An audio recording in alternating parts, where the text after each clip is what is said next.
I died and Jesus revealed how the devil infiltrates churches through praise. Jesus NDE testimony. My name is Thomas Ashton, and I was raised Catholic. I went to Catholic school, attended Mass every Sunday, and even considered becoming a priest at one point. But somewhere along the way, I lost my faith. Not in God, necessarily, but in the church, in the institution, in the dogma. I saw too much hypocrisy, too much corruption, too much focus on power and control, and not enough on love and compassion.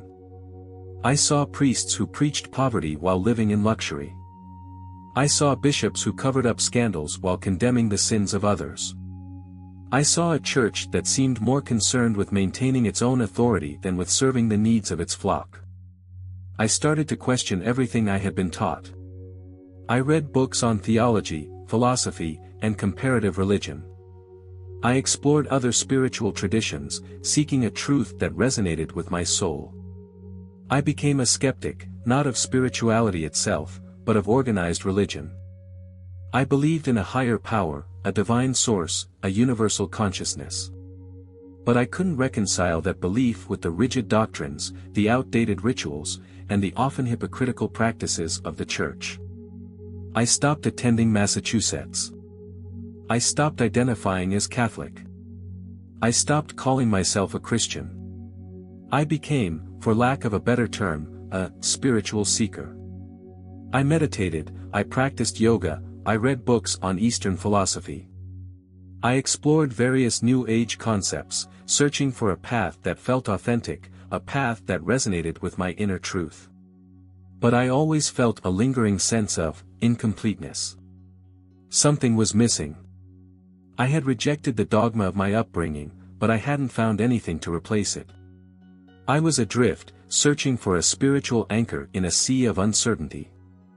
I envied people who seemed to have a strong, unwavering faith, a connection to God that transcended the limitations of organized religion. But I couldn't seem to find that connection for myself. I was a skeptic, yes, but a hopeful skeptic.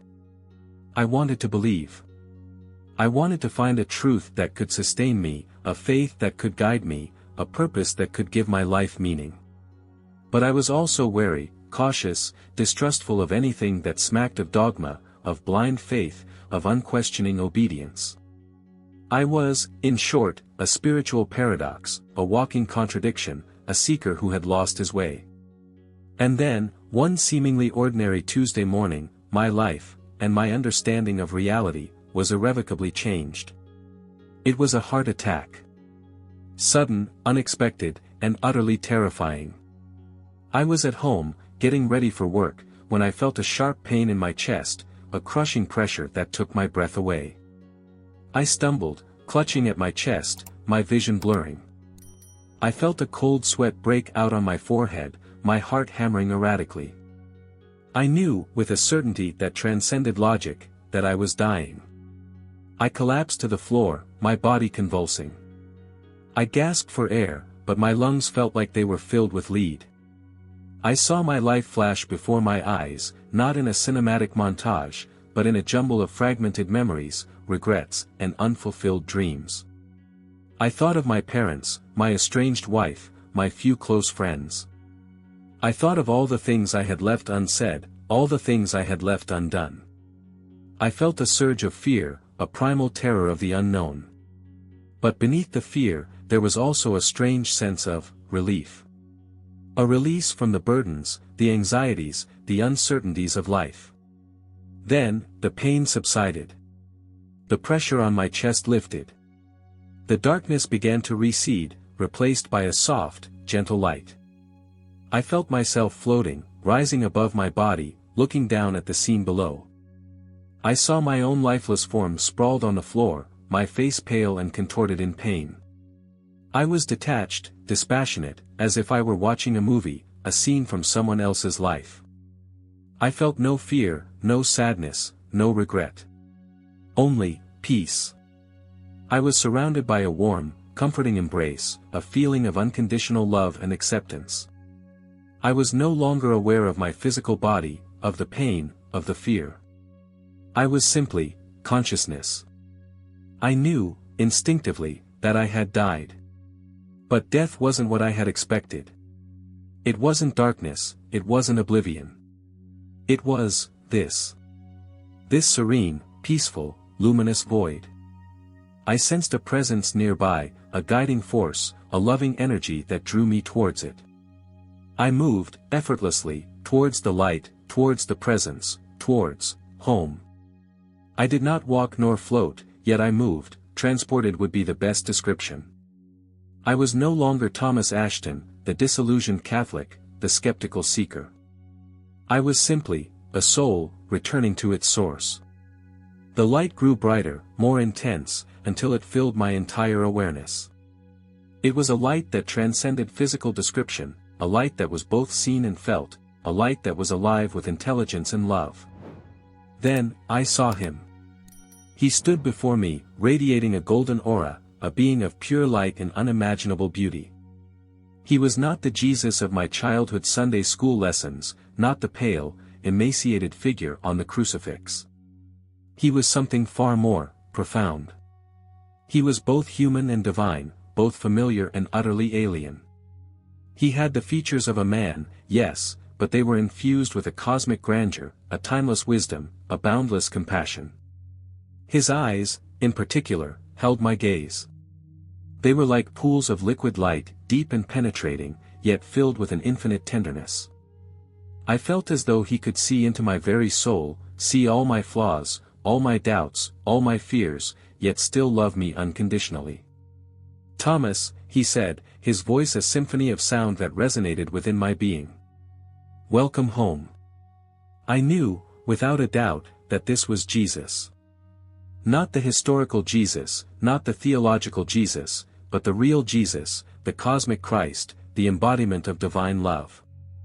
I felt tears welling up, not tears of sadness or fear, but tears of pure joy, of overwhelming gratitude, of profound relief. I had found him.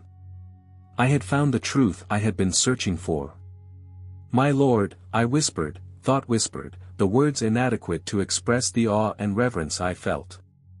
He smiled, a radiant smile that illuminated the entire space around us. "You have been searching for me, Thomas," he said. "And I have been waiting for you." I felt a sense of belonging, a sense of homecoming, a sense of profound peace that I had never experienced before. I was in the presence of pure love, pure light, pure truth. I don't understand," I stammered. I thought you were." He chuckled, a gentle, melodic sound. "You thought I was confined to the pages of a book, to the walls of a church, to the doctrines of a religion?" He shook his head. "I am more than that, Thomas. Much more." He gestured towards the light that surrounded us. "I am the light that shines in every heart, the love that connects all beings, the truth that sets all souls free." He then began to explain, to reveal, to unveil the mysteries that had plagued me for so long. He spoke not in words, but in understanding, in direct transmission of knowledge, in a way that bypassed my limited human intellect and went straight to my soul. Jesus began to reveal the true nature of reality, a cosmic tapestry far grander and more complex than anything I could have imagined. He spoke of the Supreme Creator, the source of all that is, the infinite intelligence that brought the universe into being. The Creator, he explained, desires growth, expansion, evolution. And the most profound growth comes through experience, through challenge, through the interplay of opposites. He then revealed a shocking truth: Satan was not the ultimate enemy of God, but a servant, a participant in the divine plan.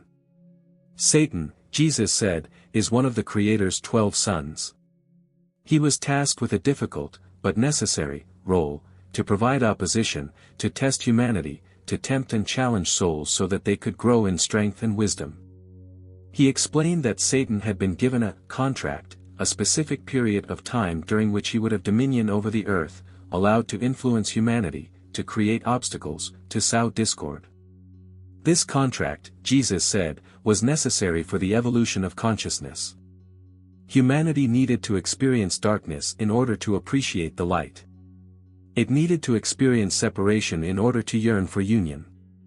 He showed me images, visions of human history, the rise and fall of civilizations, the endless cycle of war and peace, the constant struggle between good and evil. Satan has played his role well, Jesus said, without judgment or condemnation. He has been a formidable adversary, a master of deception, a tempter of souls.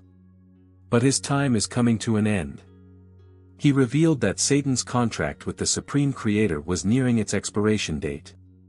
The period of darkness was drawing to a close, and a new era was about to dawn. The time has come for humanity to awaken, Jesus said. To remember its true nature, to reconnect with its divine source, to choose love over fear, unity over separation. He then spoke of the corruption that had infiltrated the institutions of organized religion, the churches and temples that were meant to be beacons of light, but had instead become havens for darkness.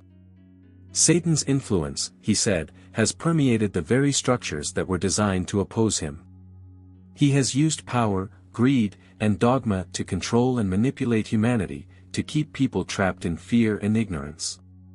He showed me images of religious leaders, priests, bishops, popes, who had succumbed to temptation, who had abused their power, who had betrayed the trust of their followers. These institutions, he said, have become instruments of darkness, tools of control, barriers to true spiritual awakening. He emphasized that this was not an indictment of all religious people, or even all religious institutions. There were still pockets of light, individuals who were genuinely serving God, communities that were striving to live in accordance with the divine will. But the overall system, he said, had been corrupted, infiltrated, and manipulated by the forces of darkness. This was a key part of Satan's contract, to test the faith of believers, to see if they would follow the true teachings of love and compassion, or succumb to the lure of power and dogma. The revelation was staggering, a complete overturning of my previous understanding of religion and spirituality. It was both terrifying and liberating, challenging and inspiring. "And what about you, my Lord?" I asked, finally finding my nonverbal voice. "What is your role in all of this?" Jesus smiled. "I am here to usher in the new era," he said. "To guide humanity towards the light, to help awaken the divine spark within each soul." But then he revealed another shocking truth: his return was not going to be a grand, public spectacle, a descent from the heavens with trumpets blaring. "I am already here, Thomas," he said. "I walk among you, unrecognized, unacknowledged. I am preparing the way, planting the seeds, gathering the forces of light." I was stunned. Jesus was already on earth, living as an ordinary person. It seemed impossible, unbelievable. But, why? I asked. Why the secrecy? Why not reveal yourself to the world? "Because the world is not yet ready," he said. "Humanity is still too deeply entrenched in darkness, too easily swayed by fear and deception. A premature revelation would lead to chaos, to conflict, to even greater suffering." He explained that his return was a gradual process, a subtle awakening, a shift in consciousness that would unfold over time. He was working behind the scenes, inspiring individuals, connecting with hearts, preparing the ground for a new era of peace and understanding. "My kingdom," he said, "is not of this world. It is not a physical place, but a state of being. It is the realization of the divine within, the awakening of the Christ consciousness in every heart." He emphasized that his return was not about establishing a new religion, or replacing the old ones. It was about transcending religion, about moving beyond dogma and ritual, and connecting directly with the source of all creation. "The true church," he said, "is not a building made of stone, but a community of souls united in love and compassion. It is the living body of Christ, the collective consciousness of all those who are awakened to their divine nature." He explained that his incognito presence was necessary for several reasons. First, it allowed him to work freely, without the constraints and expectations that would come with a public revelation. Second, it protected him from the forces of darkness, who would seek to destroy him if they knew his true identity. And third, it allowed humanity to make its own choices, to choose love over fear, unity over separation, without being coerced or manipulated. The choice must be free, he said. It must come from within. It cannot be imposed from without. He then revealed that his current mission was focused on preparing for a specific time and place, a moment of transition that would mark the beginning of a new era. But before the new era can dawn, Jesus said, his voice taking on a more somber tone, there must be a period of tribulation. A time of testing, a time of cleansing, a time of great suffering. He showed me visions of the future, images of war, famine, natural disasters, and social upheaval. It was a bleak and terrifying picture, a world on the brink of collapse. This is not a punishment, Thomas, he emphasized. It is a consequence. A consequence of humanity's choices, of its greed, its hatred, its separation from the divine. He explained that the coming tribulations were a necessary part of the process, a painful but ultimately transformative experience that would force humanity to confront its shadow self, to reevaluate its priorities, to choose a different path. The war that is coming, he said, is not just a physical conflict. It is a spiritual battle, a clash between the forces of light and darkness. It will be a time of great chaos and confusion, but it will also be a time of great opportunity. He said that the war would be triggered by a specific event, a seemingly insignificant incident that would escalate rapidly, drawing nations into a global conflict. He didn't specify the exact nature of the event, but he emphasized that it was imminent. This week, he said, his voice grave. The war will begin this week. I was stunned. This was not some distant, abstract prophecy. This was a concrete, immediate warning. And famine will follow, he continued. The war will disrupt food supplies, devastate economies, and create widespread hunger and suffering. He showed me images of starving children, of barren fields, of desperate people fighting for survival. It was a harrowing vision, a stark reminder of the fragility of human existence. These tribulations, he said, are not meant to destroy humanity, but to awaken it. To shake it from its slumber, to force it to confront its shadow, to choose a different path. He emphasized that even in the midst of the darkness, there would be light. There would be acts of kindness, of compassion, of courage. There would be individuals who would rise above the chaos, who would embody the divine love, who would serve as beacons of hope. The darkness cannot extinguish the light, he said. It can only make it shine brighter. He then revealed that a select few individuals, within and outside of religious institutions, were already aware of his return and the coming tribulations. There are those, Jesus said, who know the truth. They have been prepared, guided, and protected. They are waiting, watching, and working in secret to prepare the way. He explained that these individuals were scattered throughout the world, in different cultures, different religions, different walks of life. Some were high-ranking religious figures, theologians, mystics. Others were ordinary people, living quiet lives, but possessing extraordinary spiritual gifts. They have been given knowledge, he said, but they are bound by a sacred oath.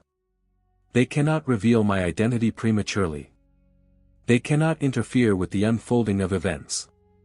He explained that their role was to preserve the truth, to protect the sacred knowledge, to guide and support those who were seeking enlightenment. They were like hidden seeds, waiting for the right time to sprout and blossom.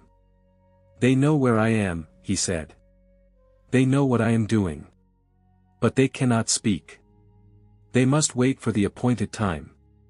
This revelation added another layer of complexity to the already overwhelming situation. There were people, powerful people, who knew the truth, but were deliberately keeping it secret. Why? I asked. Why the secrecy? Why not tell the world? Because the world is not ready, Jesus repeated.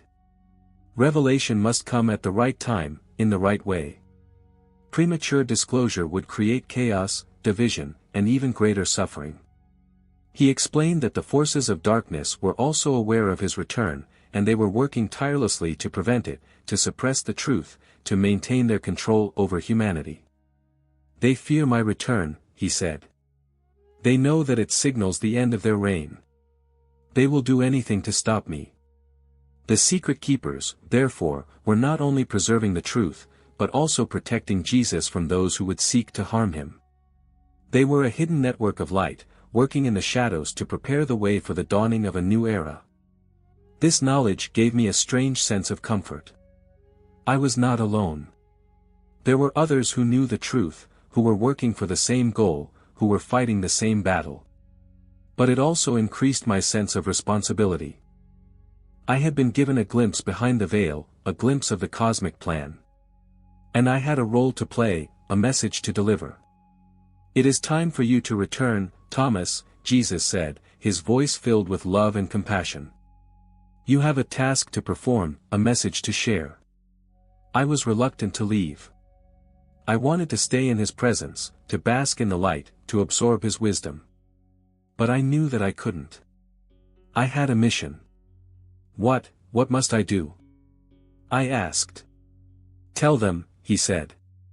Tell them what you have seen and heard. Tell them about the cosmic contract, about Satan's role, about my return.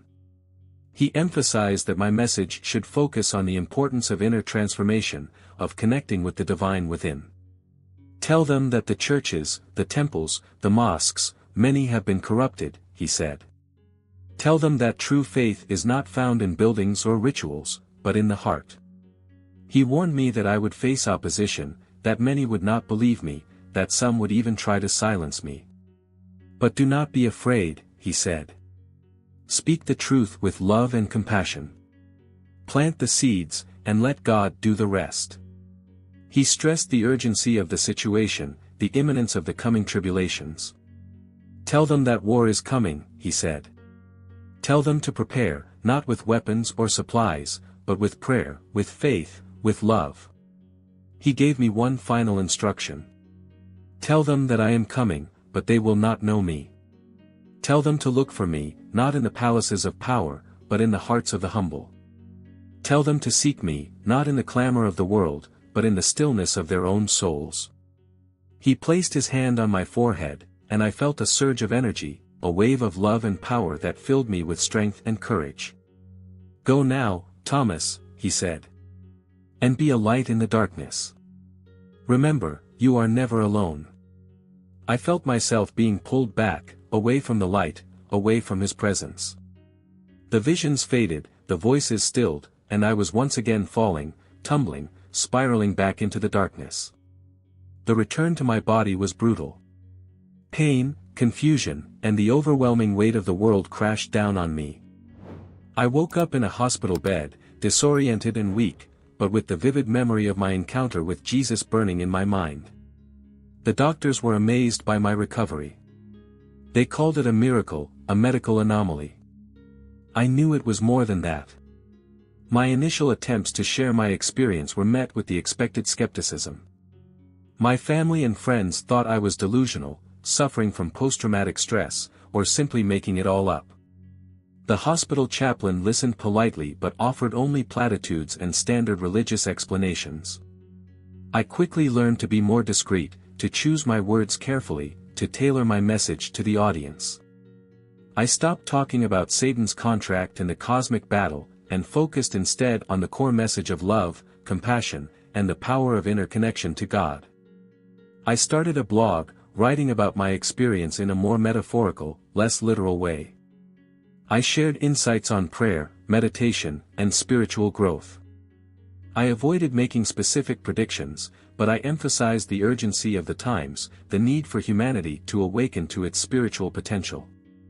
Slowly, gradually, I began to attract a following.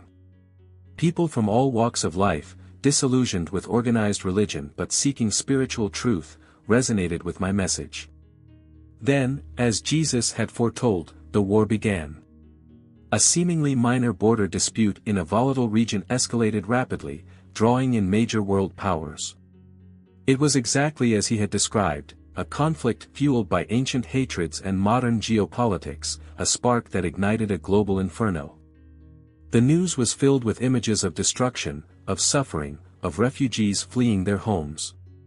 The world held its breath, fearing the worst. My blog readership exploded.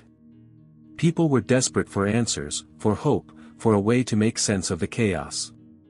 My message, once dismissed as fantasy, now seemed eerily prescient. I continued to write, to share my insights, to offer guidance and support. I emphasized the importance of prayer, of inner peace, of maintaining faith in the face of adversity. I didn't claim to have all the answers. I didn't pretend to know the future. I simply shared my experience, my truth, and offered a message of hope. The war raged on, and the world descended further into darkness. But amidst the chaos, I saw glimmers of light. I saw people coming together, supporting one another, sharing their resources, praying for peace. I saw a growing awareness of the interconnectedness of all things, a growing desire for a more just and sustainable world. I knew that the tribulations were far from over, that the road ahead would be long and difficult. But I also knew that the seeds of a new era had been planted, that the light was beginning to dawn. My mission was not over, it was just beginning. And I, Thomas Ashton, the former skeptic, the unlikely messenger, was ready to play my part. The imminent war was not a sign of failure, but a confirmation of the prophecy, a catalyst for the awakening that Jesus had foretold.